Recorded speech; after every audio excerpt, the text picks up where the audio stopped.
The Cerrado is empty. The $12 trillion lies starving the world. The river should have been roaring. Instead, it gasped, whetstones exposed, boats grounded, pumps sucking air, grain elevators downriver slowed to a crawl. Contracts didn't care. Neither did supermarket shelves. Here's where things get interesting, the Amazon's not the choke point. Brazil's water tank is running dry. The Cerrado, the overlooked savanna that feeds 8 of Brazil's 12 major basins, is blinking red. If it stalls, the soy protein machine that underpins trillions in global value stutters. Prices jump in months, not decades. Sustainability labels promised balance. The groundwater ledger says otherwise. To understand why, we need to go back to a place most maps treat like a blank. The invisible heart, what the map hides. On paper, the Cerrado looks simple, a vast savanna south and east of the Amazon, a patchwork of grass and scrub. On a satellite map, it glows green in the wet months, then fades to straw. But maps miss the job it quietly does. The Cerrado is Brazil's water tank, headwaters that feed the São Francisco, Paraná, Paraguay, Tocantins, Araguaia, and key tributaries that eventually touch the Amazon system. 8 of the country's 12 major basins rise here, not under rainforest shade, but under deep-rooted savanna plants wired to move rain underground. Get this, the plants are the plumbing.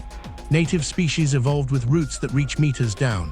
When the rains come, those roots punch water into the soil instead of letting it race off the surface. That infiltration doesn't vanish. It slow releases as baseflow, keeping springs and streams alive through the long dry season. Springs bubble, headwaters run cold, and downstream cities, farms, and dams count on that quiet, steady drip. So why does the Cerrado sit in the shadows? The Amazon captured the world's moral imagination. Campaigns, headlines, and funding followed the canopy. The savanna felt expendable, empty on maps, marginal in stories, a green-brown in between. It didn't help that greenness from crops or pasture fooled satellites and analysts. A field of soy can look green in January. It doesn't behave like a sponge in August. Meanwhile, agribusiness records looked unstoppable. Bigger harvests, new export corridors, efficiency claims, and sustainability-linked financing. The Mirage worked because the scoreboard tracked yield, not baseflow. If you only look at grain tonnage, the system seems fine. If you ask the springs, the answers change. Dry season flows thin. Headwaters that ran all year start skipping months. Recharge windows, those weeks when rain actually sinks deep, shrink as soils harden and planting calendars tighten. Watch how the human web ties into this. A farmer upstream pushes planting to chase better prices. He rips, levels, and drains to move machinery and protect the crop from puddling. A meatpacker downstream hedges feed costs by locking in soymeal flows from Cerrado crushers. A global trader finances the crop, books a barge slot, and sells to an integrator in Asia. A city water utility downstream tweaks intake planning because August flows are shakier than last year. None of them plan for a spring that stops. All of them depend on it not stopping. Early warnings were easy to ignore. A headwater went intermittent. A spring failed for the first time in living memory. A farmer switched to a deeper pump and paid a bigger power bill. A hydropower reservoir noticed a wobble in shoulder season inflows, but monitoring was thin where it mattered. Small streams, shallow aquifers, and sub-basin infiltration rates. The trend hid in the noise until it didn't. Here's the mechanic nobody priced properly. Deep-rooted savanna plants don't just stand there, they rebuild soil structure, open pores, and keep the underground connected. Clear them, compact the topsoil with heavy equipment, work it season after season, and you flip the system. Rain hits hardpack and runs off. Gullies cut faster. Drainage sends water away quickly. You still get a flush in the wet months, but you lose the pantry for the dry. By August, the creeks that always sang go quiet. From above, it still looks productive. Green in December, yellow in September, then green again. But if you step into a gully in July, you notice damp turning to dust earlier each year. A farmer watches a pump start to cough air for the first time in June, not August. A community well drops to a line they haven't seen since the 199s. The response, drill deeper, add horsepower, it works, until it doesn't. What nobody knew at the time was how fast a system can reorganize when you remove its biological plumbing. There's a lag. At first, harvests climb while base flow slips a little, then rainfall hits a slightly drier profile, and infiltration misses the deeper layers. Another season, another miss. The aquifer that used to feed the spring during the driest 8 weeks doesn't recharge enough to hold the line. 1 year, the spring's break arrives 2 weeks early. The next, it's a month. The year after, it's gone by mid-dry season. Meanwhile, the stakeholders who thought they were diversified weren't. Logistics hubs that depend on predictable drafts, urban water systems that assume a minimum intake, and processors who calibrate factories to steady throughput, all quietly tethered to the Cerrado's slow-release tap. The tap was turning. You can feel the stakes at a kitchen counter. Eggs edge up because feed costs flex. Chicken follows. Tofu isn't spared because soy is the same chain, but that's later. Right now, we are still in the place most maps treat like a blank, staring at a landscape built to hide its own relevance. It doesn't announce itself with dramatic cliffs or giant trees. It announces itself when it stops feeding the rivers. The paradox is cruel.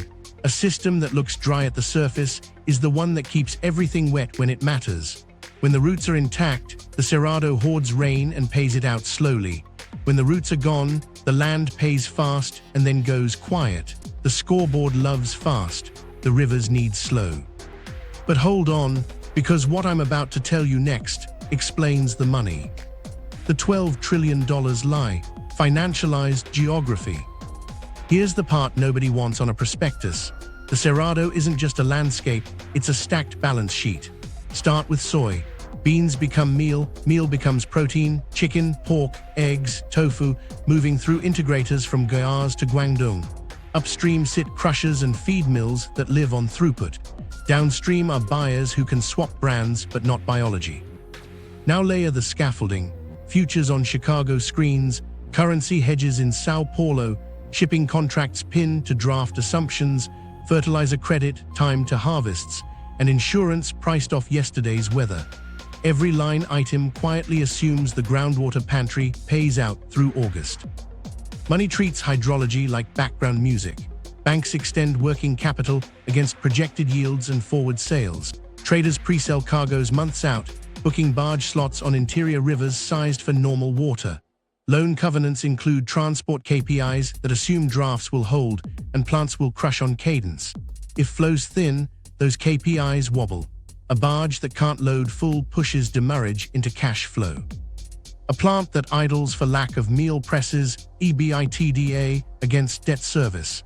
Nothing illegal, just leverage colliding with lower base flow. ESG made the blind spot worse. Sustainability-linked loans and certificates zeroed in on deforestation and carbon intensity.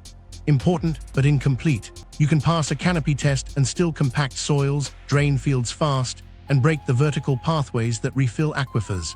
The label reassures investors. The aquifer doesn't care. A farm can glow green on a satellite in January and give you silence in a creek by late August. The mispricing shows up in how insurance and credit model risk. Crop policies lean on historical yield bands and weather indices, but hydrologic lag bends that curve. 2 decent rains after 2 thin recharge seasons don't fix a missing pantry. Indemnities lag the real hit. Basis risk eats margins, while debt service still arrives on the same calendar. Banks respond by tightening covenants or lifting rates. Equipment leases get renegotiated on worse collateral, fields with less late-season certainty. Follow the dependency abroad. Europe's poultry and pork sectors rely on Brazilian meal blended into rations. China's hog integrators tune feed conversion around steady soy flows. North African budgets breathe easier when feed costs stay tame. They didn't sign water agreements with the Cerrado, but they might as well have. When base flow shortens, transport costs rise, crushers juggle, and regional meal prices jump. Integrators hedge some exposure, not all. Weekly procurement beats quarterly strategy. Here's a micro story. A mid-tier exporter refinanced on a sustainability-linked loan, traceability locked, no new clearing clauses tight. Then a dry shoulder season shrank drafts on the Madeira. Their barge program slipped. They rerouted to rail at premiums, paid overtime at terminals, and watched a covenant tied to throughput creep toward breach. The paperwork was clean. The river was. Meanwhile, sovereign risk whispers through spreadsheets. Hydropower depends on shoulder season inflows. When those sag, planners dispatch thermal, tariffs nudge up, Industrial output ticks down and bond desks widen spreads by a few basis points. Not a crisis, just an irritant that compounds. Export receipts wobble as basis blows out inland. Currency hedges cover price, not time. Refinancing windows feel a little tighter. Investors thought redundancy solved it. Northern Arc ports rose to complement Santos. More rail corridors promised resilience. On a map, it looks diversified. In a dry year, the constraint is the same everywhere. Not enough late-season water to move bulk at scale. The system's fragility isn't a single choke point, it's synchronized thinning. Optional routes share the same pantry. The $12 trillion number isn't a tidy ledger. It's the interlocked value at risk when a global protein machine assumes base flow permanence. Think land values that embed infinite wells, plant valuations that assume steady crush, logistics built on drafts, and sovereign credit leaning on commodity cadence. Add supermarkets, school meal programs, and subsidy budgets downstream. Trillions ride on a Savanna's roots, keeping pores open. Pricing power shifts fast when water shows up in contracts. A trader who can certify headwater resilience, actual flow duration curves, not marketing, commands a premium and better vessel windows. A crusher with spotty supply pays demurrage and loses turn. A farm with verified corridors gets cheaper credit. A neighbor without them pays a risk spread. Insurance turns from weather to hydrology. Deductibles fall if gauges hold. Exclusions kick in if wells draw down without restoration. Here's the tell that the market is waking up. Banks start asking for water audits in borrowing bases, stream permanence in August, corridor continuity, shallow aquifer trends. Covenants add triggers. If a headwater gauge drops below threshold for consecutive weeks, borrowers fund corridor planting or face a rate step-up. Producers groan, then do the math. A quarter point costs more than seedlings and a weekend with augers. What nobody priced was the lag. Under native cover, rain became storage with a delay that smoothed seasons. Remove the living plumbing, and you still get a few harvests that look fine while the pantry empties. Capital locks in on those early years, new terminals, bigger plants, deeper debt. Then the cadence slips, drafts shrink, pumps run hotter, shoulder months thin. In boardrooms, the question changes from what's our yield risk to how many dry weeks can our covenant survive. The lie was never that the Cerrado could feed the world. It did, and it can. The lie was that it could do it forever on a broken sponge, with cheap capital and risk priced as if routes didn't matter. The fix isn't quarterly. It's corridors, recharge, and contracts that pay for August. And if that sounds soft, watch what happens when a river writes a penalty clause in real time. Underground collapse, the roots can't reach. To see what went wrong, you have to kneel in the dirt. The Cerrado's native plants evolved with roots that dive meters down, threading soil like rebar and holding open the pathways that let rain move from storm to storage. Those roots didn't just drink, they engineered. Their channels stitched surface water to deeper horizons, turning wet season bursts into dry season lifelines. When you remove that living plumbing, the ground flips from absorb to shed. The first seasons look fine. Then the calendar starts shaving days off August. Clearing begins the quiet break. Heavy machinery compresses the top few centimeters. Traffic seals pores. Grading flattens microrelief that once slowed flow. Drainage ditches protect crops from ponding but hurry water sideways. Rains that used to soak now sprint. You still see a green flush in the wet months. What you lose is the slow, cool seep that keeps springs humming. Baseflow is a boring word. It's also the difference between pumps working and pumps sucking air. Farmers feel the shift in the shoulder weeks. The shallow lens that used to carry them through June into early July arrives later and leaves earlier. A manager who used to switch to the deeper bore in July flips the breaker in mid-June. The power bill climbs. The headgate conversation changes from "when do we irrigate" to "how long can we hold pressure?" A rancher checks the hillside spring his family has used for decades and finds damp gravel where there was water last year. Streams tell on the basin next. Perennial creeks slip to seasonal. That shift reads like semantics until you realize every intake, every right, every ecological clock was tuned to always running. Intermittence means fish stranded, riparian plants stressed, and pumps idling at noon. The first time it happens, people blame the year. The second time, they blame bad luck. By the third, they quietly buy longer intake pipes and hope the neighbors don't notice. Soil structure gives away the plot up close. Under native cover, macropores, those fat, continuous channels from root and worm, move water quickly downward. After years of traffic and shallow-rooted covers, crust forms. 1 hour downpour becomes a hammer on a plate. Water sheets, gathers, and cuts. Gullies lengthen where harvesters exit fields. Even no-till can disappoint if it's just less traffic without deep-root substitutes to rebuild vertical highways. Cover crops help when they're timed to cool storms and have taproots that actually pierce pans. The hidden master variable is the recharge window. Not all rains matter equally. You need cooler storm sequences and long enough intervals for infiltration to outrun runoff. Strip shade, raise surface temperatures, and harden the top horizon, and the same annual rainfall yields less storage. 2 good storms after a thin year don't refill the pantry. The basin starts the dry season lower, and the drop shows up where contracts meet valves. Evidence arrives as small failures in the wrong month. Municipal well drops below the intake in late July, not mid-August. A hydro per dispatch plan writes in extra thermal because the shoulder inflow curve sagged. A feed mill logs more days of low-pressure supply. A research team flags declining dry season discharge at a headwater gauge and gets told the record isn't long enough to count. Meanwhile, producers run an arms race with geology. Drill deeper, add horsepower, widen the straw. It works until it doesn't. Here's the part that stings. Every meter down costs more energy. Pump efficiency falls as lifts rise. Diesel spikes or tariff bumps turn water into a line item that crowds out maintenance. Some operators keep up by cutting elsewhere. Others miss a note and watch a field desiccate a week too soon.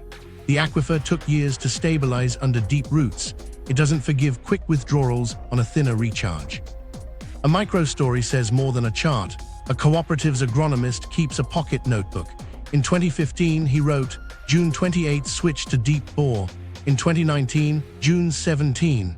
In 2023, June 9. He's not dramatic, he just circles the dates. The pattern is a staircase going the wrong way. Downstream, the timing mismatch punishes infrastructure. Barges can't argue with draft. 10 centimeters lost over a season translates to lighter loads and more trips. Elevators fill as river cadence slips. Rail helps, but drought pushes more grain onto the same tracks that move everything else. The bottleneck isn't a single port, it's a landscape that stopped saving water. None of this needs a villain. Incentives paid for speed, fast drainage to protect seedlings, flat fields for machinery, calendars that maximize yield. Agronomy solved chemistry with lime and phosphorus. Finance solved scale with credit and terminals. Hydrology asked for patience and roots. It lost. There's a path back, but it refuses shortcuts. Deep-root surrogates in rotations, real no-till with traffic control riparian buffers that are 30 meters of shade and litter, not 10 meters of compliance. Reopen vertical flow, cool the surface, and stretch the recharge window. The payoff doesn't clap in Q1. It shows up when a spring holds a week longer in year 2, then 2 weeks in year 3.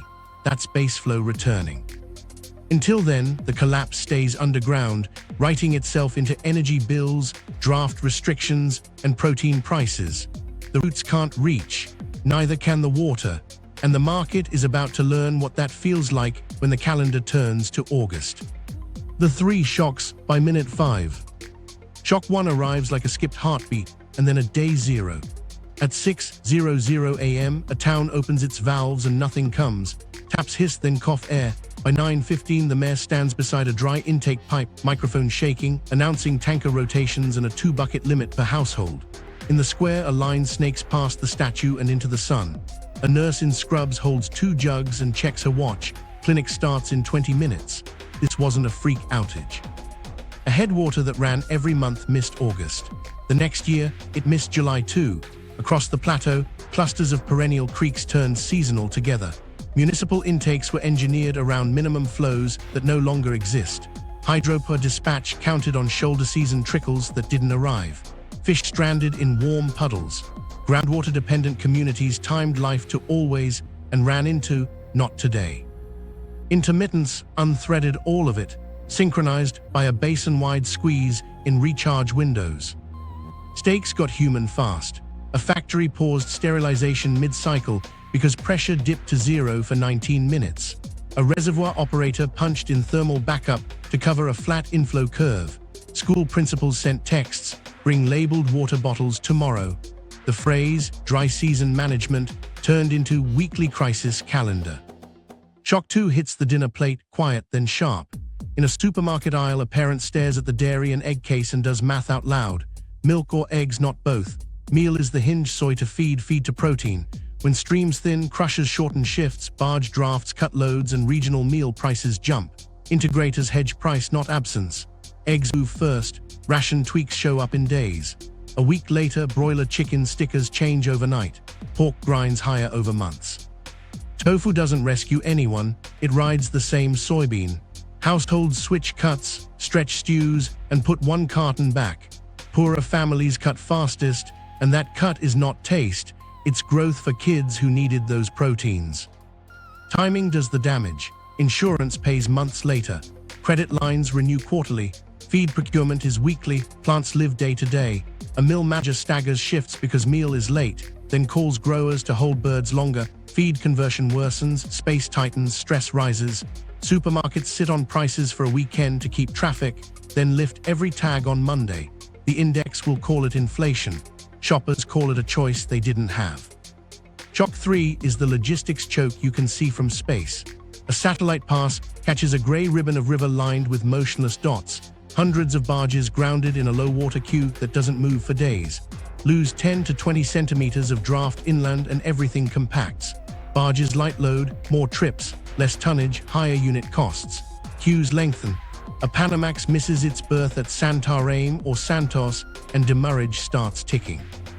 Rail takes overflow until drought pushes all cargo onto the same tracks, already carrying ore and containers. One washout on a feeder road spills trucks across kilometers of shoulder. Elevators fill because barges can't clear, bins heat, quality discounts creep, and the next harvest looms. Link the 3 and the system reveals itself. Seasonal streams don't just inconvenience fish, they force taps to silence, factories to stagger, and power to get pricier. That cost rides into meal, lifts protein prices, and tightens household budgets. At the same time, low drafts choke the export pulse, blowing out basis and draining cash at terminals. A trader pays rail premiums, while a plant trims shifts, and a city drafts rationing plans. None of this required catastrophe, just one thin recharge year layered on a thinner one. 3 days earlier, something strange occurred upstream. Origin of the lie. Then it spread. 1970s, 1990s. To understand how a food empire ended up resting on a shrinking sponge, go back to the 1970s policy labs. On paper, the Cerrado looked hostile: acidic soils, aluminium toxicity, low phosphorus, and dry seasons that scared investors. Then agronomists cracked the chemistry. Lime neutralized acidity. Phosphorus turned stubborn soils productive. Breeders tuned soybeans to warm savannas. Trial plots that had failed for decades suddenly yielded. Conquest of the Cerrado went from slogan to budget line. Yields climbed, credit followed. The frontier myth got an address. Cheap loans stacked behind the science. Development banks offered soft terms pegged to hectares converted and tonnage moved. Subsidies rewarded export orientation. Roads, silos, and later railheads rolled out on political calendars. The message was simple: clear, correct, plant and ship. Agronomy fixed what you could see. Nutrients and pH finance fixed what you could measure, throughput and price. Hydrology, the slow variable, got averaged away. The early wins were intoxicating. Farmers could transform a field in a season, spread lime, apply pea, plant cultivars tuned to daylight and heat, and watch a once sparse plot turn into cash. Crushers sprang up near railheads. Traders stitched letters of credit to futures hedges and booked ocean freight months out. A cadence took shape: plant, harvest, move, hedge, repeat, clean enough to sell to ministries and Wall Street. The lag that would matter later hid inside those victories. Here's where the map learned to lie convincingly. Satellites saw greenness. Greenness meant healthy to buyers. Soy in January looked vibrant from orbit. Planted pasture also read as green. Riparian strips, thin but present, calmed auditors scanning polygons. None of it captured what the savanna's native roots had done underground: keep pores open, cool soils, and connect storms to storage. A landscape could glow on a screen and still shed rain sideways in March, then run dry in August. Policy lock-in hardened the narrative. Success was counted in hectares and export tonnage. Agencies wrote rules for average years. Hydromet networks watched big rivers and big dams, small headwaters got thin budgets. When a spring shortened or a creek went intermittent, it was logged as weather, not design. Emergency orders patched symptoms, temporary intake extensions, relaxed truck limits, power tariff tweaks. None of it rebuilt vertical flow. Finance built commitment devices that were hard to unwind. Northern rail spurs, inland terminals, blending hubs, and export berths created political constituencies. Each new asset raised the cost of caution. You don't spend billions to slow down. Loan covenants enshrined cadence, minimum throughput, plant utilization, delivery windows, anchored to decades that looked wetter on paper than they were underground. Hydrology hadn't failed, it hadn't been asked. Meanwhile, the world trained its appetite on Brazil. China's hog sector grew into rations calibrated for soy meal. Europe blended Brazilian meal into poultry and pork. North Africa's subsidy math breathed easier with affordable feed. Every year the pipeline hit its marks, confidence thickened. The Cerrado was stable, scalable, and self-correcting.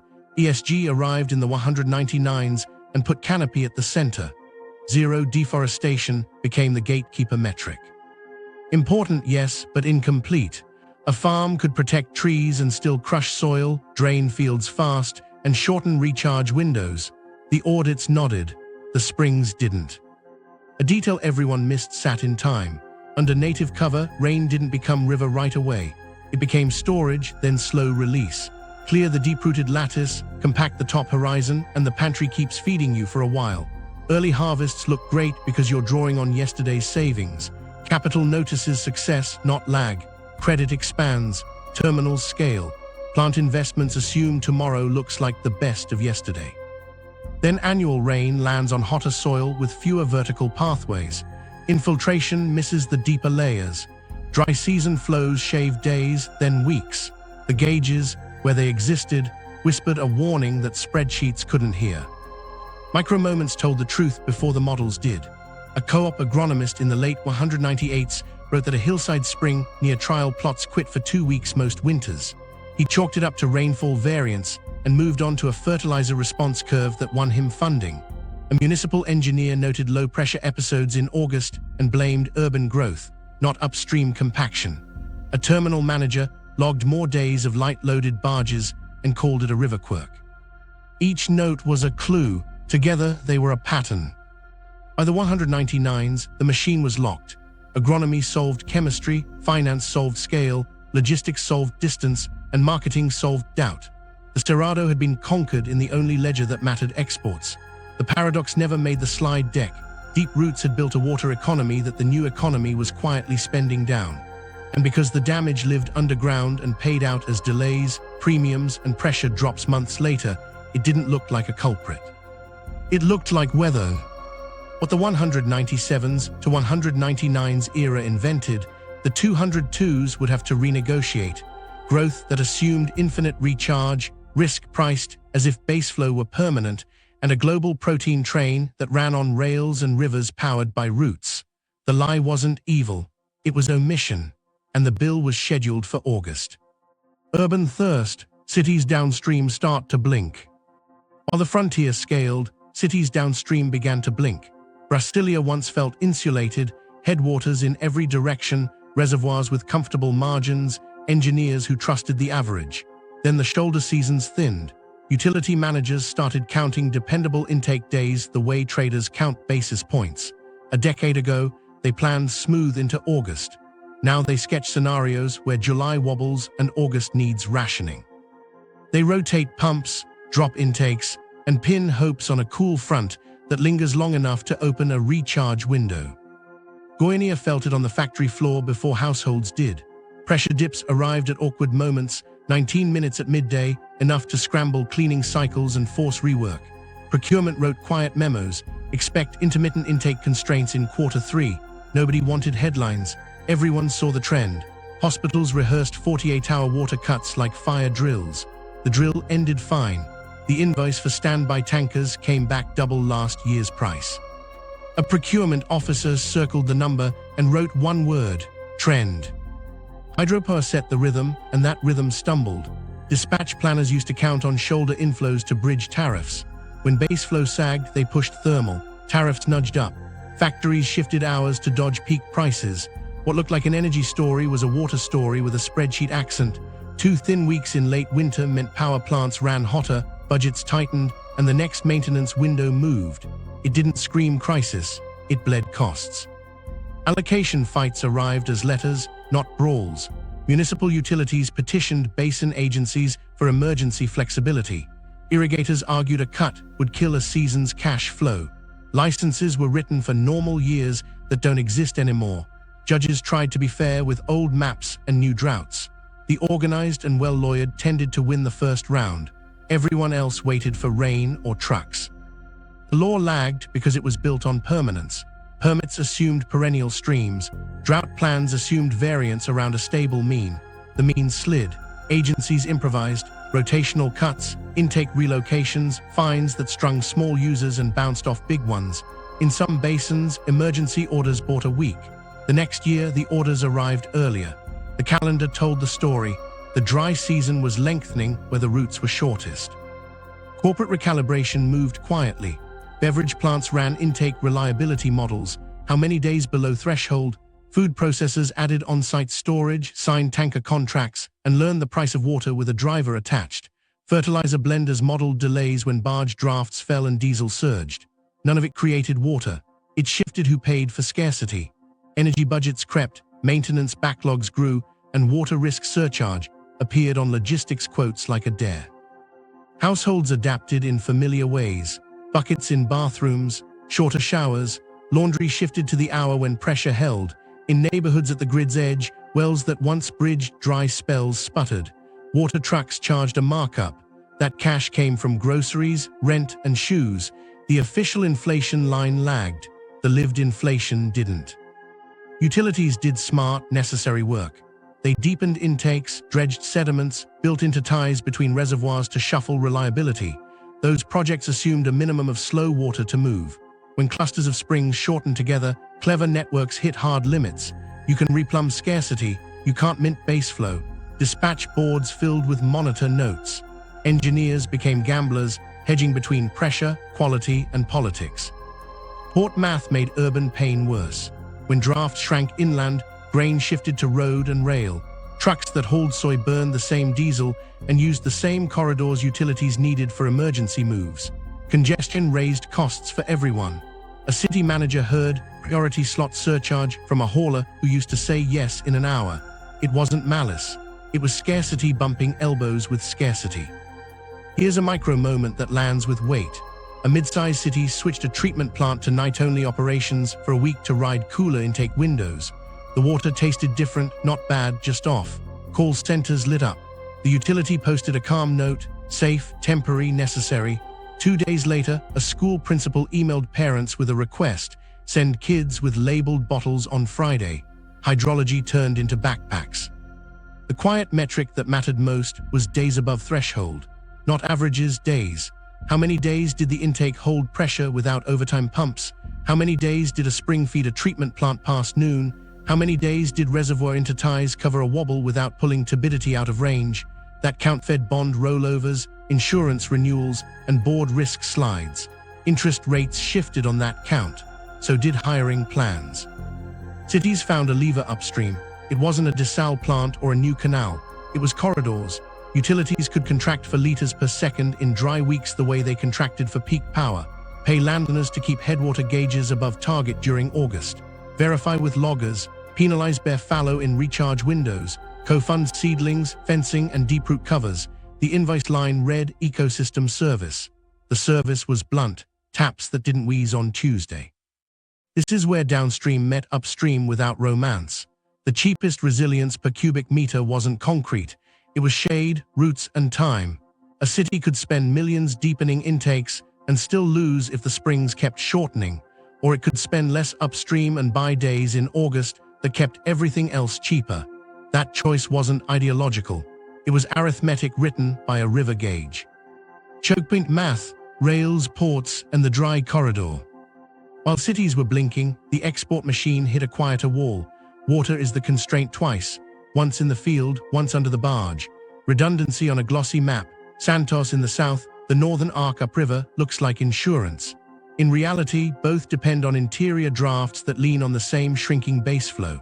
When shoulder season flows thin, the whole cadence slips, and every fix steals capacity from somewhere else. Here's how the math punishes optimism. A barge class designed for a 2.5-meter draft meets a river at 1.8. That's fewer tons per trip, more trips per cargo, and higher unit costs before fuel even enters the sentence. Light loading compresses throughput, lengthens queues, and pushes arrival windows out of sync with berths. Miss one tide at Barquina or a pilot slot in Santarém, and demurrage starts ticking. On paper, it's a fee. In a trader's gut, it's cash burn measured in hours. Rail looks like the savior until drought forces everything onto the same tracks. Grain that would have floated shifts onto lines already moving ore, containers, and fuel. Dispatchers triage. Contracts scream. Heat softens rails and stretches maintenance crews thin. One locomotive failure on a hot afternoon forces cascading reassignments. Trucks back up at terminals because the rail turn is late. Those trucks sit with grain that hates waiting. Bins warm, moisture inches up, and discounts creep in the back office. Pinch isn't a single choke point. It's a landscape without slack. Elevators fill because barges can't clear. Managers crack doors at night to cool bins and pray a thunderstorm doesn't blow in at the wrong angle. Storage was meant to smooth seasonality, not absorb a corridor-wide slowdown. When sheds top out, countryside bids collapse. Basis blows out as local prices detach from export benchmarks. Farmers stare at offers that don't pencil and sell anyway because credit rolls are due next week. Down at Santos, deep berths don't solve shallow rivers. The port can receive, it can't summon inland drafts or spare locomotives. The northern arc shortens the ocean leg to Europe and Asia, but stretches vulnerability upriver. Reduce drafts by 20 centimeters across a season, and you don't shave a little fat. You change the year's tempo. Vessels crowd shoulder months, pilots juggle tighter windows, and a minor hiccup transforms into a jam that lasts a week.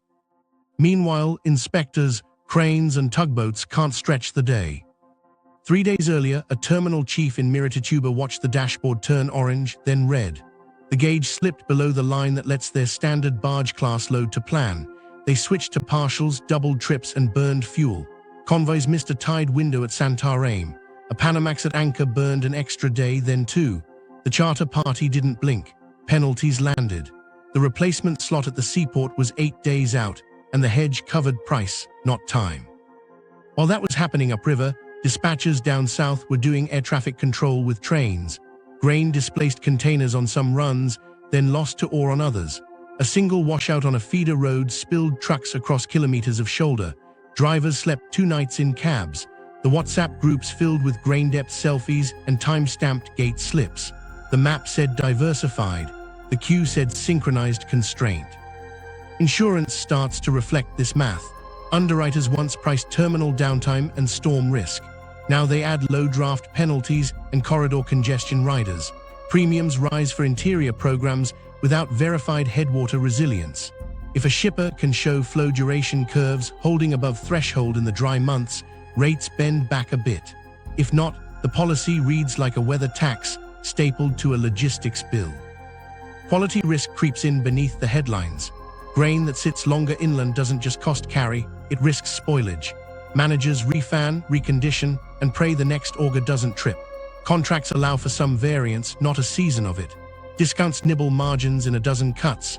Foreign material, moisture, temperature, unsexy reasons to lose money while everyone blames the river. By the time the cargo finally moves, the window it was meant to make is gone. Arbitrage noses in. Buyers flip tenders to the United States for a quarter, then pivot back when freight spreads shift. Optional origin clauses gain premiums, but optional origins share the same physics: low rivers on the Mississippi, low water on the Paraná in some years. The bet turns into a shuffle. You don't escape water, you chase its mood across maps. Each pivot buys time and raises the average delivered cost. Here's a micro story from the quay. A trader stood on a catwalk watching a ship ease off without his cargo. His upriver conv arrived half-loaded and late. The tug's wake rippled under steel that should have been his. His phone buzzed with a penalty notice. He didn't rant. He called the desk, rolled the hedge, and bought a premium for a rail slot that didn't exist yesterday. The fix wasn't elegant. It was expensive. Policy can blunt the edge, but not erase it. Dredging helps at the margins. Better scheduling and digital queuing shave hours. Extra railcars reduce some pinch points. None of that adds a liter to base flow. When headwaters shorten together, the corridor inherits the same scarcity with an accountant's accent. The only lever that changes the ceiling is upstream. Keep dry season flows above the drafts planners assume, and the whole system breathes. This was the moment importers changed the fine print. Contracts wrote in drought triggers that automatically rerouted cargoes. Banks asked for water clauses in borrowing bases tied to inland logistics metrics.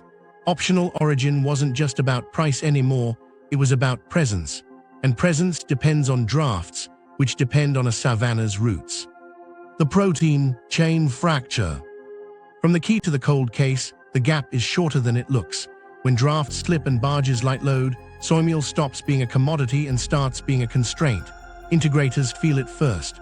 Their spreadsheets live on a knife's edge, corn and meal on one side, live birds and hogs on the other. Feed is 60 to 70% of cost. A 10% bump flips a profit into a problem. 2 weeks of erratic deliveries turn slaughter schedules into puzzles. Inside a feed mill, the rhythm is supposed to be boring. Trucks back in, meal augers, rations blend, and outbound runs hit barns on a tight clock. When meal doesn't show, everything improvises.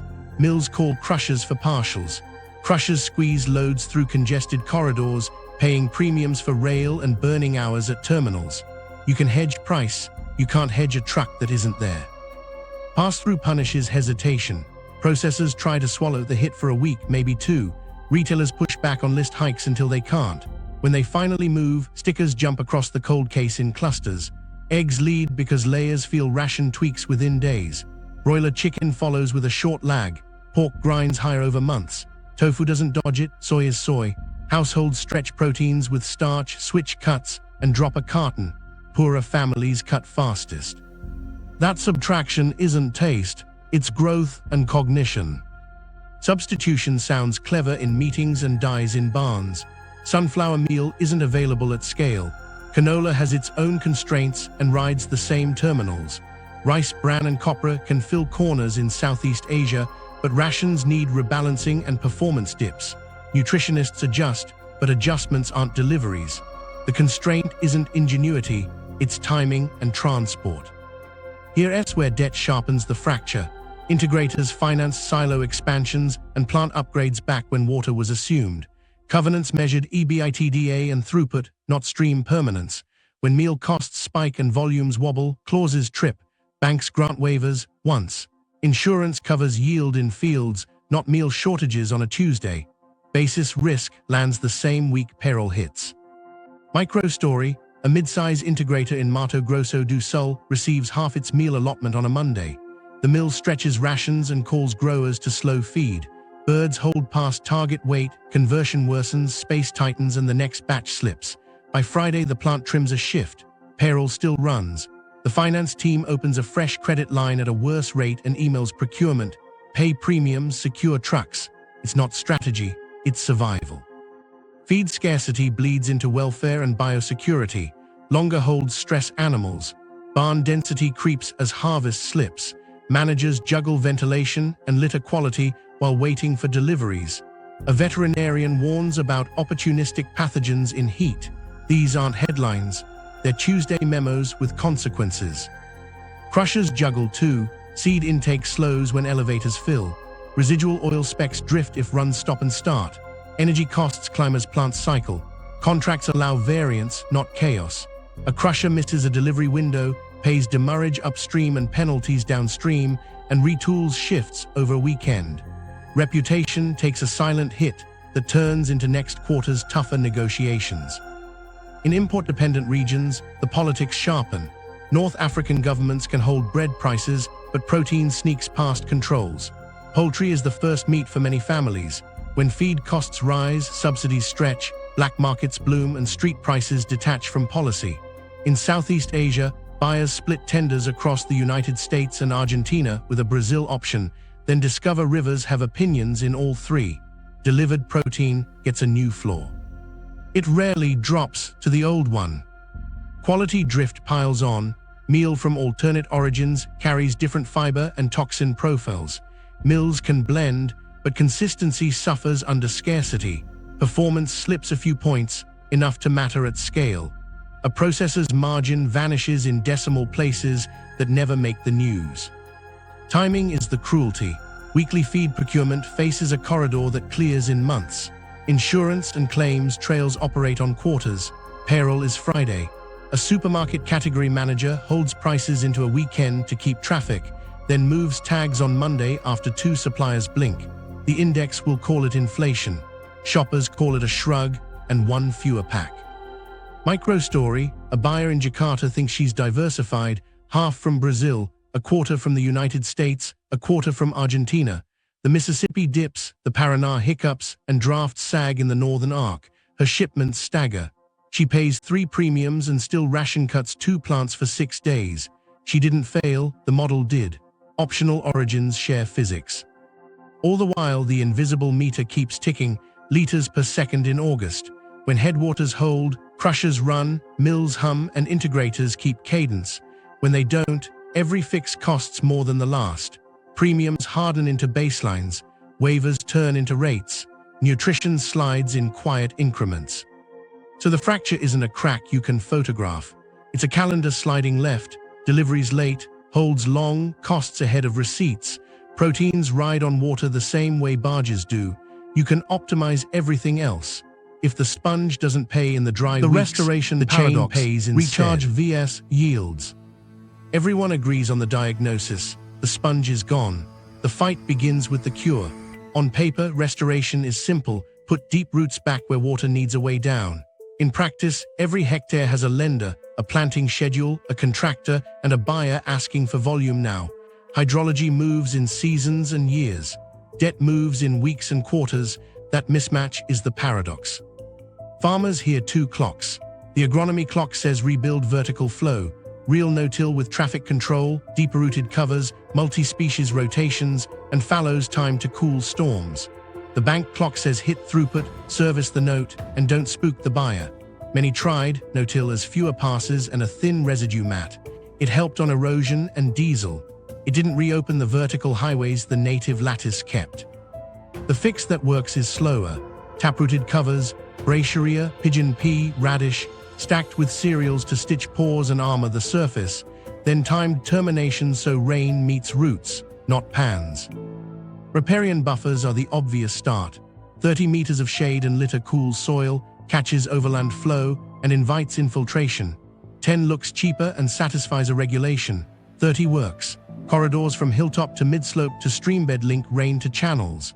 Isolated strips help a little, connected strips change a creek's calendar. The payoff isn't a photo, it's a gauge holding 3 extra liters per second in August. There's a hidden master variable, the recharge window. Not all rain counts. You need sequences of cooler storms with long intervals so water outruns runoff. Restoration shifts readiness. Shade lowers surface temperatures. Roots crack compaction. Fungi knit aggregates. The same annual rainfall becomes more storage when the land is ready to accept it. That readiness shows up in a number. Days of flow above threshold, not annual totals. Economics pushes back. A hectare set aside from soy this season looks like lost revenue. Inputs are paid, contracts exist, so the conversation has to change how money moves. Pay for infiltration like a utility pays for capacity. Utilities and crushers can write capacity-style contracts upstream, keep this headwater gauge above this line for these weeks, and receive a per hectare payment. Miss, and it tapers. Time market premiums to performance, $5 to $8 per ton of meal if suppliers deliver verified flow duration curves in the dry months. Not photos, logs. Insurance and credit can tilt the field. Underwriters can cut deductibles when corridors are continuous within priority cells. Banks can step rates down when dry season flow meets targets 2 years out of 3. A covenant that once said maintain EBITDA can gain a twin. Maintain verified stream permanence at gauges A, B, C borrowers will groan, then plant, because a quarter point is more expensive than seedlings and a Saturday with augers. Tech is a helper, not a substitute. Drip lines stretch water you already have. Sensors keep you off a field when it would compact. Reservoir interties by a week for cities in trouble.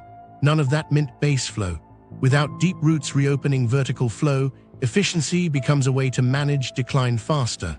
Wells by a year, and then send you the power bill. Here's how it lands on a calendar. Year 1, messy fields, a small yield dip and learning curves. Year 2, less ponding after gully washes, fewer ruts, and a shallow lens that lasts a few days longer. Year 3, a hillside spring that used to die in mid-August limps into early September. A neighbor notices their intake didn't wheeze until Thursday. That's base flow returning. It's not romantic. It's liters per second when contracts care most. Compliance without economics breeds evasion. Economics without verification breeds greenwash. Verification without time breeds failure. The only way this scales is to pay for physics with receipts, corridors mapped to headwaters, sensors logging flows, infiltrometer readings in fields during the shoulder weeks, public dashboards that track 3 lines people can understand, recharge-ready days, flow duration through August, and variance against the last 3 years. Smallholders need working capital aligned to that clock. Seed mixes, fencing, labor, none of it is free. Co-ops can pool corridor costs and negotiate premiums. Development banks can underwrite basin bonds with coupon step-downs tied to headwater gauges. Traders can front premiums in the off-season for delivery priority when drafts drop. Everyone upstream gets cash when routes matter. Everyone downstream gets reliability when pumps matter. There are limits. Some soils are too compacted to bounce back fast. A one-time targeted decompaction with strict traffic control, followed immediately by living roots, can jumpstart pores. Heat trims effective rainfall. Restoration has to outrun hotter surfaces. That's why species choice and timing matter. Brachiaria to stitch, radish to punch, pigeon pea to hold canopies late into the shoulder, cereals to armor, each adds a piece of the pathway down. A co-op across 6 farms proves the paradox can be beaten. They map a spine from hilltop to stream, plant 30 meters, switch to deep root covers on mid-slopes, and police traffic ruthlessly during wet windows. Year 1 dips 2%. They grit teeth. Year 2 catches a cool front and takes water without ponding. Year 3 logs 12 extra dry season days at the spring. A buyer signs a small premium tied to the gauge. A bank shaves a quarter point. Nobody claps. They extend the corridor. The scoreboard has to change, not just tons, days of flow, corridors connected, recharge-ready windows opened. If contracts count that, restoration stops being charity and becomes the cheapest throughput insurance the system has. Roots make rain useful. Time makes roots useful. Money makes time possible. Repricing the frontier, finance wakes up. Unknown to the co-op planting corridors, spreadsheets in Sao Paulo and London started growing new tabs. Borrowing bases that once listed hectares, yields, and forward sales added a column nobody saw coming: water. Not feel-good canopy scores, dry season flow at named headwater gauges, corridor continuity in priority cells, shallow aquifer trends by month. A covenant that used to say, maintain EBITDA, gained a twin, maintain verified stream permanence above threshold for consecutive weeks in July and August. Boardrooms called it diligence. Farmers called it pricing the river. Insurers moved first because claims don't argue. Index policies pegged to weather and historical yields were getting blindsided by hydrologic lag. 2 decent rain events after thin recharge seasons still produced losses, and indemnities missed. Basis risk burned through reserves. Actuaries adjusted. Premiums stepped up in basins with rising odds of intermittent streams. New riders arrived. Groundwater drawdown exclusions without documented restoration. Deductibles cut if corridors performed at linked gauges for 2 of 3 years. Verified stopped being a slogan and became a discount. Sovereign spreads found water by accident. Ratings chatter pulled hydro volatility and agricultural export risk into the same paragraph. Dispatch planners needed dependable shoulder season inflows.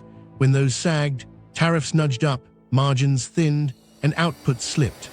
Bond desks widened spreads a few basis points in windows when water stress and refinancing overlapped. Ministries wrote memos asking for drought calendars, storage curves, El Niño odds, and how many days reservoirs could hold target dispatch if inflows dropped again. Hydrology slipped into debt management. ESG grew teeth. Funds that once waved through zero deforestation policies discovered litigation risk in dry basins with certified supply chains and thirsty towns. Compliance teams tightened screens, not just no new clearing, but evidence of recharge. Portfolio companies got letters, deliver flow duration curves from headwaters by the next reporting cycle or see coupons step up. Lawyers negotiated definitions. Hydrologists checked gauges. Step-ups hit. Investor relations learned a new vocabulary: recharge windows, corridor connectivity, infiltration indices, and hired water scientists. Land values split like a frost line. Parcels with resilient springs and protected corridors drew bidding wars. Listings added August flow history alongside soil maps. Drying zones with great yield records and shiny pivots saw thinner offers and steeper cap rates. At an auction, a banker whispered, "Where's their stream in September?" A map of riparian strips didn't answer. The gavel fell below guidance. The discount was water. Covenants got surgical. Some banks wrote event triggers. If a headwater gauge drops below X liters per second for Y weeks, borrowers fund corridor planting within Z months or face a rate step-up. Others offered rate relief tied to performance. Hold 3 linked gauges above thresholds 2 of 3 years, get a quarter point back. Borrowers grumbled until they ran the math. Seedlings and a weekend with augers were cheaper than higher interest. Compliance shifted from poetry to arithmetic. Insurance pivoted again, this time on time. Underwriters priced multi-year deficits, not standalone weather. A producer could lower deductibles by adopting rotations that kept living routes through shoulder seasons and by proving corridor continuity. A mill could shave rates with supply shed gauges holding. Policies stopped pretending satellites alone could verify. They asked for logs, timestamps, and sensor IDs. Data vendors rushed in with ET maps and flow proxies. The signal still lived at small springs and local gauges. Traders sniffed advantage. Optional origin had always been about price. Now it was presence. Contracts wrote in drought triggers that automatically rerouted cargoes. Buyers paid premiums for meal tied to verified headwaters because delivery windows were worth more than $1 on paper. Terminals started offering better slots to shippers who could show upriver flow resilience. Water stable became a logistics credential, not a tagline. Sovereigns learned to sell August. Roadshows that used to trumpet export volume and fiscal rules added basin restoration plans with budgets, deadlines, and third-party verification. Countries that could point to connected corridors and improving flow duration curves found warmer rooms and tighter spreads.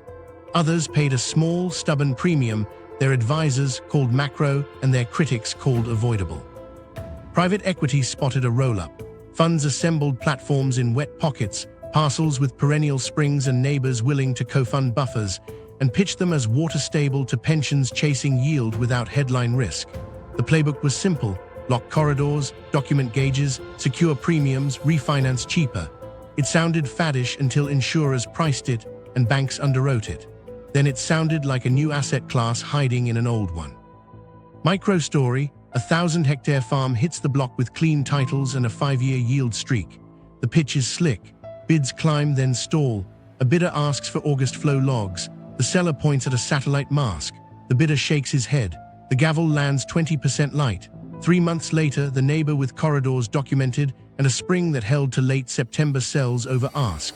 The market didn't fall out of love with soy. It fell in love with time. Producers adapted fast where money spoke clearly.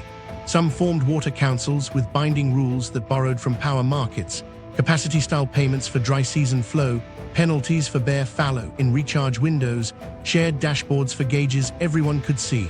Others signed headwater clauses with buyers who offered $5 to $8 per ton for verified flow. A few sued lenders over water covenants. Most planted corridors and called the bank back. None of this created new rain. It created new priorities. The frontier's cheap capital phase depended on ignoring lag and assuming permanence. Repricing forced the chain to speak hydrology. When headwaters held, spreads tightened, premiums flowed, and schedules stuck.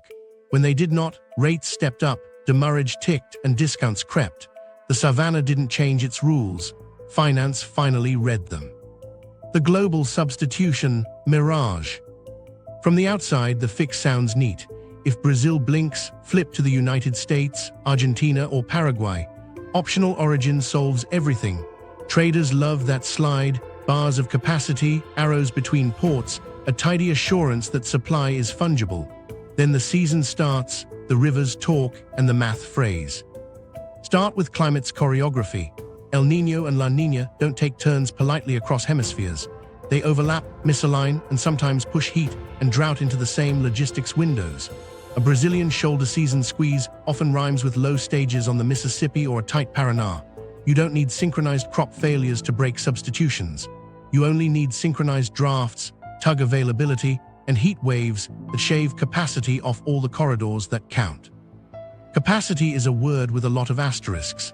The United States can surge grain, but the river is a gatekeeper. Low water on the Mississippi forces light loading, more tows per cargo, and queues that look uncomfortably familiar to anyone staring at the Northern Arc. Locks and dams set a hard cadence. Elevators can hum 24 hours, tugboats still wait at bends and locks. Extra trains don't materialize, they displace other cargo. That substitution is a trade, not a gift. Argentina has muscle where it matters, crushing, and its meal steadies global rations. But the Paraná River writes the calendar, and policy writes the footnotes. Low stages push barge strings into awkward drafts and force loadings into tight tides. Currency controls, tax pivots, and farmer storage decisions turn a tidy export line into a jagged one. Paraguay's soy rides the same staircase. In thin water years, the staircase loses steps. Each missing step is days, and in feed markets, days are money. Elsewhere doesn't scale the way slide decks promise. Europe's rapeseed meal helps margins, it doesn't replace soy at mass. Canada's canola fits some rations and collides with its own weather and terminal queues. Ukraine's corridor shows how geopolitics can pull capacity off the board without asking. India, China, and Southeast Asia can flex peanut cake, copra, and rice bran in pockets. Those pockets hit quality ceilings fast and still need the same ships and cranes. Terminals are not faucets. Berth slots, pilots, dredging cycles, inspection regimes, none of it stretches just because spreadsheets want a detour. You can pay premiums to jump the line. You don't get extra daylight or deeper riverbeds.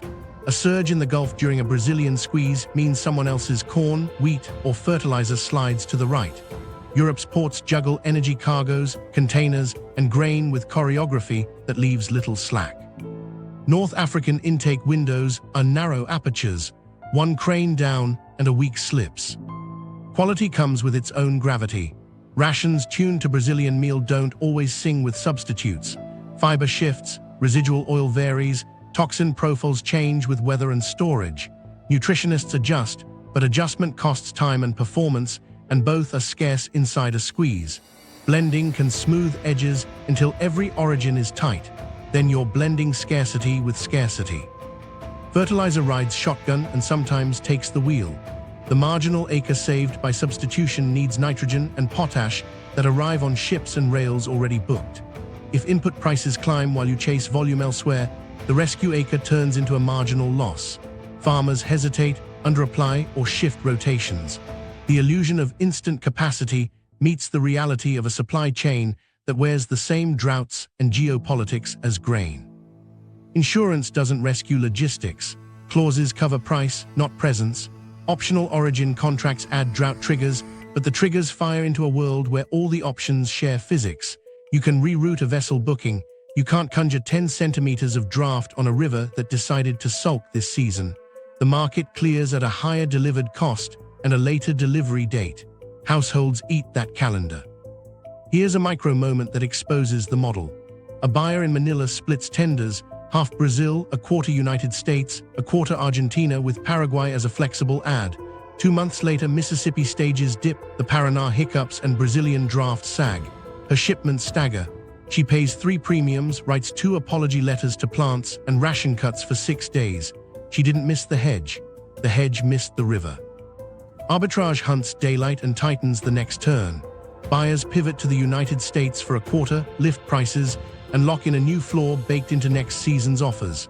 Then they pivot to Argentina and inherit river risk and policy risk along with protein. Paraguay helps until the staircase shortens. Each detour buys time with a surcharge. Over a decade, the surcharges stop leaving. Geography adds another quiet limit: processing location. Argentina exports meal because it crushes near the river. The United States exports more beans in some years, forcing importers with small crush capacity to rethink entire supply chains midstream. Brazil's model created downstream dependence on meal. Substituting beans into regions without crush just moves the bottleneck inland. Politically, substitution invites conflict. Governments under pressure from food inflation lean on state-to-state deals to grab scarce cargoes. Those deals reorder queues, push smaller buyers to the back, and harden premiums that won't relax when the rain finally comes. Ports get tense. Inspectors scrutinize. One strike or protest turns a squeeze into a stop. By the time phones go quiet, a lesson sticks. The world didn't diversify away from the Cerrado, it layered risk on top of it. Optional origins are mirrors. They show the same droughts in different uniforms, the same terminal physics with different flags, the same timing mismatch between weekly feed and seasonal rivers. Substitution delays the pain. It doesn't erase it. There is a way to change the ceiling, but it isn't clever contract language. It's baseflow. Headwaters that hold in August keep crushers running, barges loading, and buyers calm enough to skip the premium panic. Without that, the next pivot is just the next surcharge. The map looks global, the limit is local, the routes still write the rules. Engineering rain, the tech temptation.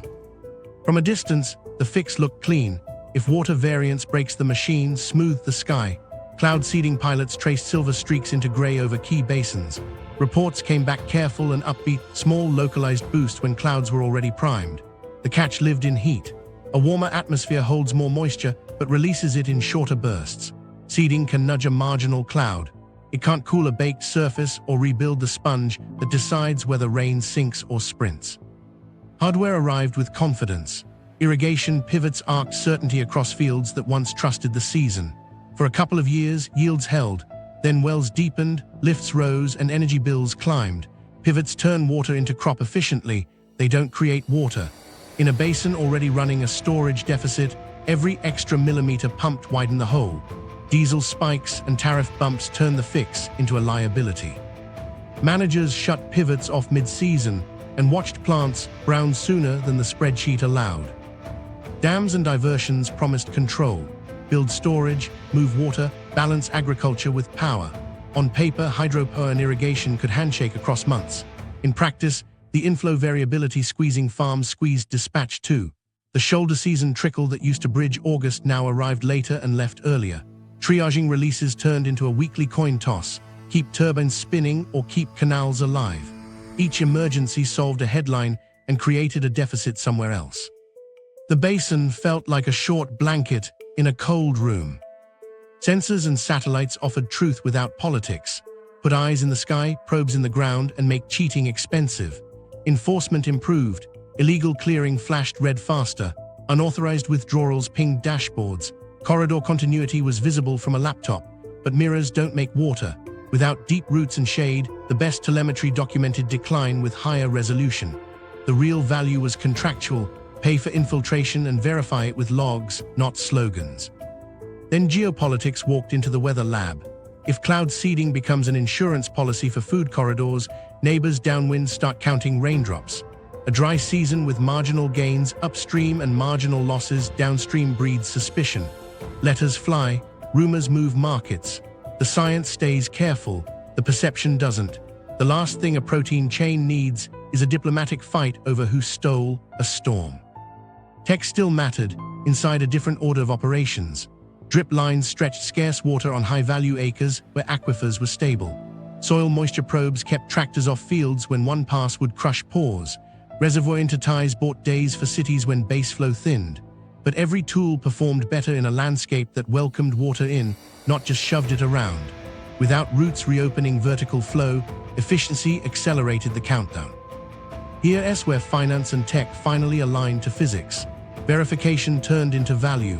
If a supply shed could prove headwaters held through August, flow duration curves, sensor IDs, timestamps, insurers eased deductibles, buyers paid small premiums, and banks shaved spreads. Satellites checked canopy and corridor continuity. Ground loggers proved liters per second. Contracts moved money when gauges cooperated. Not flashy, effective. There was still the allure of a silver bullet. Startups pitched atmospheric water harvesters at farm scale, desal barges on rivers, and nanosoils that lock moisture. Some found niches. Most crashed into the same wall, cost per cubic meter when you need billions of cubic meters. The Cerrado problem isn't a gadget gap. It's a storage gap, weeks of dependable baseflow that only living plumbing restores at scale. Ethics came back as arithmetic, where the tinkering scales conflict, corridor planting scales cooperation. One leans on patents and airspace, the other on seedlings, fences, and shared calendars. One is fast in press releases and slow in outcomes. The other is slow in setup and fast in reliability once it takes. A basin that picks roots first gives tech its best stage. A basin that picks tech first pays for mirrors and pumps while the sponge keeps shrinking. Microstory, a utility funded a seeding pilot and a headwater corridor in the same year. The pilot yielded a handful of extra millimeters under perfect clouds, useful on 2 afternoons. The corridor shaded soil, stitched midslopes to creeks, and a year later added 8 dry season days at the intake. The board renewed both, then quietly doubled the corridor budget. Not romance, ratepayer math. So the temptation wasn't wrong, it was upside down. Engineer rain if you must, but engineer the ground first. Cool surfaces with shade, reopen vertical flow with roots. Then the same storm does more work and gadgets stop chasing a deficit they can't close. In the aftermath, only one map kept its promise, the springs that held when the calendar recovery starts. In the aftermath, one map told the truth: springs. Not the glossy greenness, not export arrows. Perennial springs draw the skeleton of a basin. Plot the ones that still run through August, and you see where recovery can actually begin. Lose those bones and everything sags, no matter how lush January looks. Locals already know the dots by muscle memory. You confirm them with 2 things: the few gauges that never lost funding and the few elders whose calendars never lied. From dots to lines is the difference between hope and water. Corridors stitch hilltops to midslopes to streambeds, 30 meters of shade and litter, not 10 meters of box-stick compliance. 30 cools soil, slows sheet flow, feeds fungi and keeps pores open. 10 looks tidy and fails in heat. When corridors connect, rain rides vertical highways instead of skittering sideways. The payoff isn't a drone shot. It's a gauge holding a trickle at 2 in the afternoon in late August. Priority cells make the work surgical. Stack geology, soils, slope, and land cover with spring persistence, and you get a grid where every planted meter yields an outsized flow dividend. A buffer along a stubborn granite shoulder won't buy much. A buffer crossing a sandy recharge seam above a known spring buys days. Farmers can work with that map because it respects field edges and budgets. Fund the hot cells first. Prove liters per second. Expand from there. Coalitions turn this from campaign to contract. 6 farms share a ridge, 3 springs thread the foot. Alone, each faces delays, audits, and a slow burn of skepticism. Together, they pool seedlings, rent augers, fix a planting weekend, and sign a maintenance rota nobody loves but everyone follows. In year 1, they get mess and a small yield dip. In year 2, they get fewer ruts after gully washes. In year 3, a spring that used to quit mid-August limps to early September. That's not romance, that's base flow returning. Money follows gauges when contracts grow teeth. Crushers and utilities can write capacity-style deals upstream, maintain X liters per second for Y weeks at named headwaters, verified by loggers, and receive a per hectare payment. Miss and payments taper, make it stack with a commodity premium, $5 to $8 per ton of meal tied to verified flow duration curves in the dry months. Not photos. Time-stamped logs signed by a third party and cross-checked against public baselines. Cities have a lever they've ignored. Rather than only deepening intakes and juggling into ties, they can buy August the way they buy power peaks. Co-fund headwater corridors inside priority cells, pay for maintenance, and publish a dashboard that tracks days above threshold. Ratepayers don't need poetry, they need taps that don't wheeze on Tuesdays. A liter per second upstream is cheaper than a tanker downstream. The invoice lands smaller when the gauge line lands higher. Verification keeps this from turning into green confetti. Agree on instruments and cadence. Simple pressure transducers at springs, monthly infiltrometer runs on midslopes during shoulder weeks, and a satellite mask to confirm corridor continuity. Publish 3 numbers that matter: recharge-ready days, flow duration through August, and variance against the previous 3 years. Contracts move money when those lines behave. If they don't, premiums pause and plans adjust. No theater. Just physics. Indigenous and traditional stewards bring muscle memory that data can't fake. Where their mosaics persist, the spring's map lights up. Their rules: no bare soil in shoulder months, sacred buffers at headwaters, shared calendars, are exactly the pattern a basin needs at scale. Partner without turning culture into checkbox. Pay for guardianship with the same respect you'd pay an engineer. Their outcomes speak in liters per second. There's still the farm math. Seed mixes cost, fencing costs, labor costs. Co-ops can pool corridor work, swap seedlings across soil types, and rotate crews. Development banks can underwrite basin bonds with coupon step-downs tied to linked gauges. Traders can prepay a corridor pool in the off-season in exchange for delivery priority when drafts fall. Align cash with the months when routes matter. Micro-story: a co-op maps 3 springs and draws a spine across 8 properties. They measure distances, order mix heavy on brachiaria and native trees that survive heat spikes, and schedule planting after cool front so roots catch a drink. Year 1, vandal goats chew through a section, and they replant with better guards. Year 2, the logger shows shoulder season flow holding through an unkind hot spell. Year 3, the spring adds 12 days. A buyer signs a modest premium tied to the gauge. A bank shaves a quarter point. They extend the spine downstream. The market starts rewarding the map. Land listings add August flow history. Banks offer step-downs for corridor continuity inside priority cells. Insurers cut deductibles for 2 of 3-year performance at named gauges. None of it grows rain. It grows time. Time is the only currency that lets rivers pay out steadily. So where does recovery start? Not at a port, not in a lab, not in a press release. It starts at a spring that refuses to quit. Plant the corridor above it. Link it to the next. Pay for the gauge line to hold. Publish the days. Then let that boring little number, flow in August, become the most valuable metric in the basin. The 2027 deadline. Now remember, this isn't far off. The deadline lives inside contracts. By 2027, renewal cycles stack. Traders roll supply agreements, integrators reset feed contracts, utilities refinance water upgrades, insurers reprice drought cover, and banks revisit covenants. None of this was coordinated, it just converged. Hydrology doesn't care. What happens across 2025 and 2026 sets the floor 2027 will price. 2 thin shoulder seasons in a row, and scarcity becomes the baseline, not the exception. Hydrologic lag is the quiet boss. A basin that misses deep recharge in 2025 can glow green in January 2026 and still fail in August. Miss again in 2026, and the dry season floor drops another step. That's the number lenders circle. A CFO can smooth earnings with hedges, they can't hedge a stream that blinks. Covenants written in the 200 ones assumed normal years with occasional bad seasons. The mean moved. In boardrooms, the practical question is there a drought? It's how many dry weeks can we afford before clauses bite? Financing starts to hinge on days, not averages. Insurance renewals ask whether headwater gauges held above threshold for a minimum duration. If yes, deductibles ease. If no, step-ups trigger automatically. Bond rollovers for utilities pull in water reliability alongside revenue. Days above threshold at intakes sit next to debt service coverage. Infrastructure loans for inland terminals model monthly drafts, not just annual tonnage.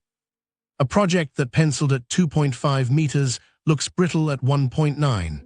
Bankers don't debate hydrology, they change the rate. Here's the recurring stress test people are running quietly: 2 weak wet seasons plus 1 corridor shock. Picture shoulder seasons that shave a week of base flow in both 2025 and 2026.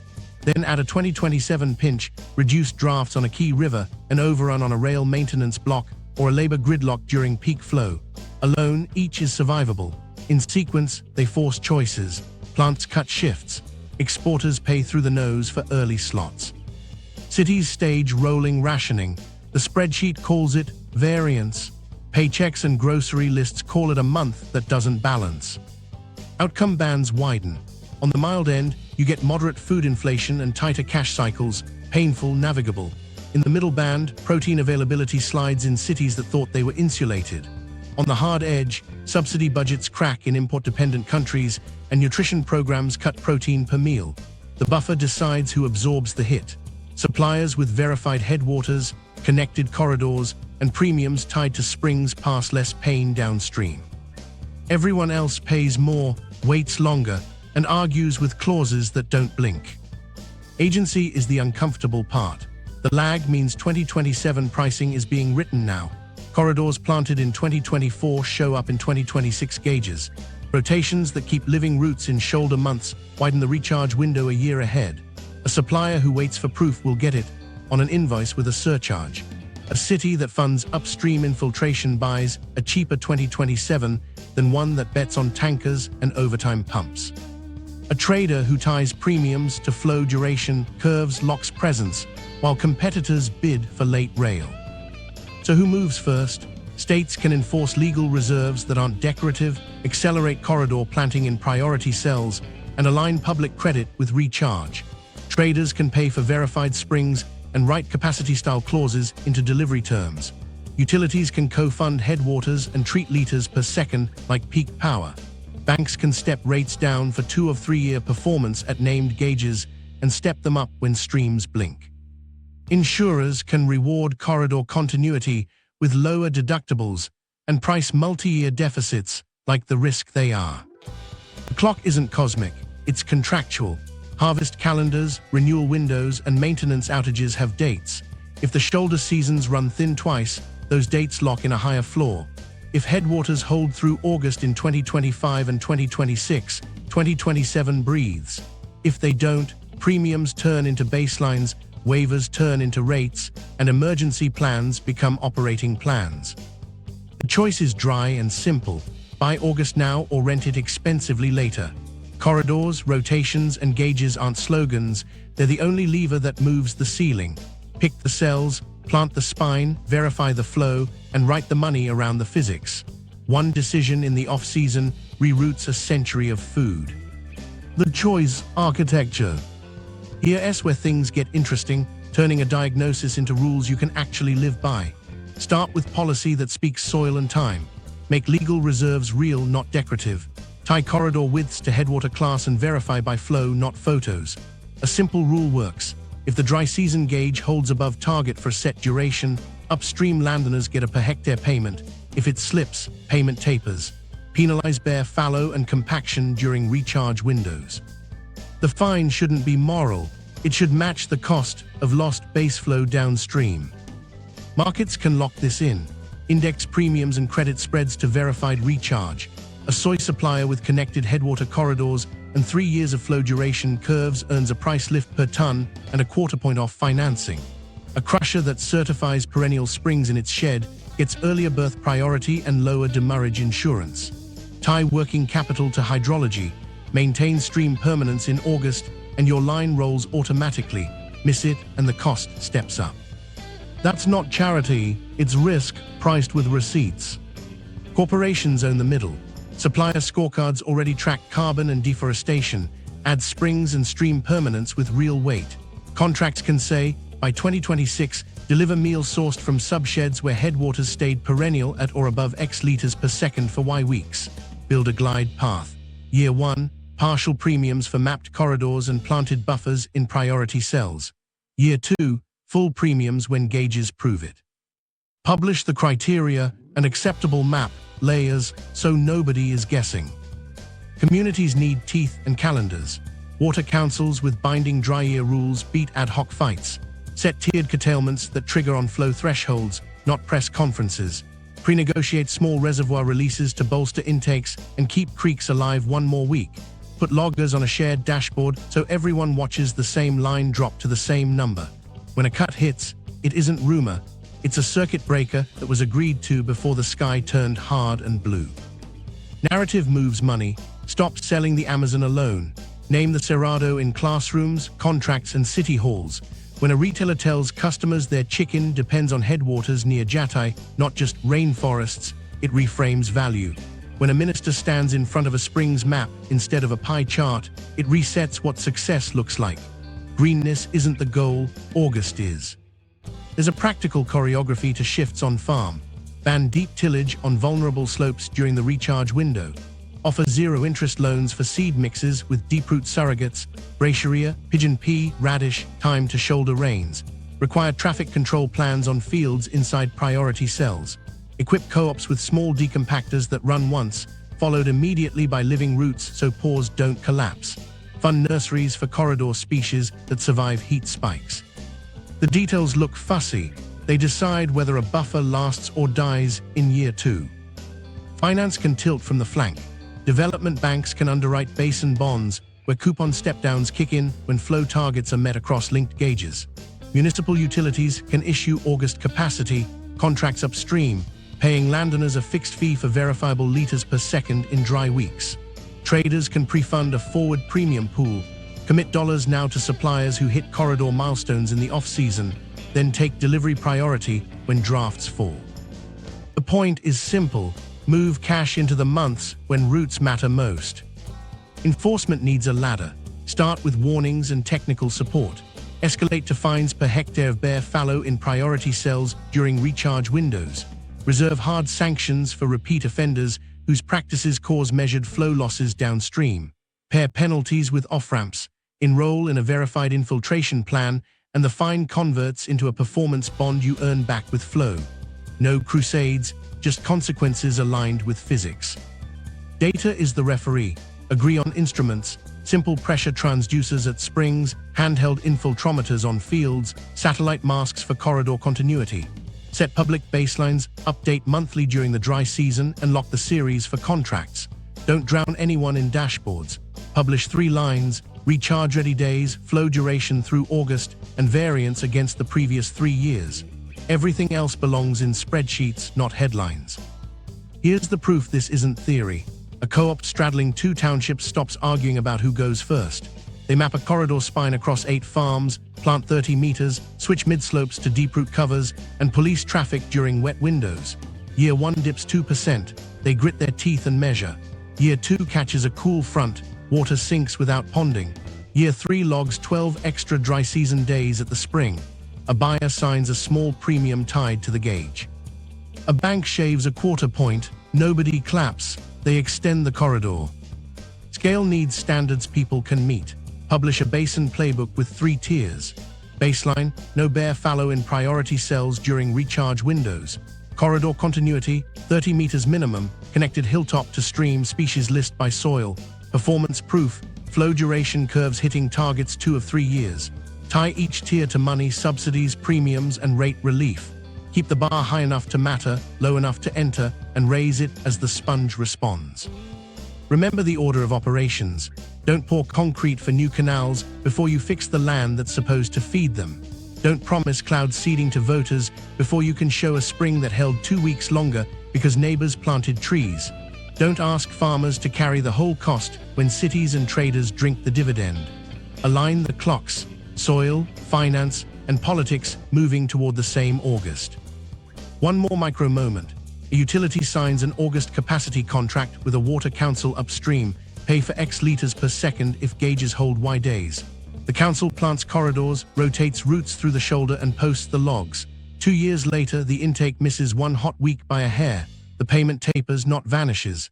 The next season, with better residue and an earlier planting window, they clear the mark. The city's overtime pump bill drops. The co-op gets paid. That's choice architecture turning into Tuesday. This is the lever you control. Pick the cells, plant the spine, verify the flow, write the money around the physics. If you do it now, you buy August. If you delay, you rent it at a premium later. Either way, the river gets paid. The only question is whether you pay in seedlings and contracts or in demurrage, tariffs, and empty shelves. Protecting the Cerrado's water isn't charity. It's next year's dinner staying affordable. Want part 2? How important nations hardwire Cerrado headwaters into trade deals and premiums? Subscribe, then watch our deep dive on global food chokepoints. If this changed how you see greenness, share it. Someone's August depends on it.